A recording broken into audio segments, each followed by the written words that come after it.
We are going to spend some time looking at how to make a foundation half double crochet. So first of all, we'll start by chaining 2, and then we're going to yarn over, and we're going to go into that last chain, so this is the 1 second from the hook. So we're yarning over, we're going into that chain, and we are going to pull up a loop. Now, traditionally, if we're making a half double crochet, we would yarn over and go through all 3 of those. What we're going to do this time though is we're going to yarn over and pull through the first one. That is making the base chain for this half double crochet. Then we're going to yarn over and we're going to pull through all 3 just as if we were making a normal half double crochet.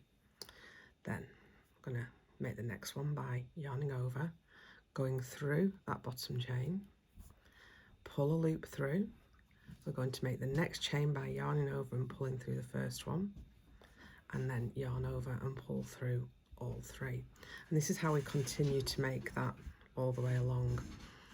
So we're going to make the chain, then you make the stitch, and then that allows you to build that up. So let's just do that again. So we're yarning over, we're going through this chain at the bottom. I go through both of the loops because I like to keep a neat edge.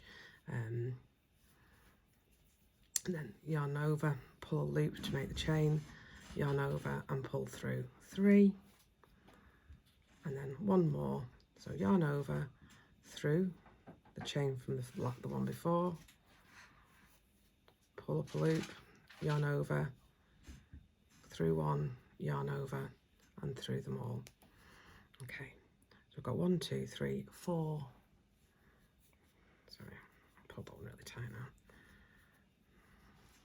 1, 2, 3, 4 half double crochets along, so that allows you now to build up as many as you need.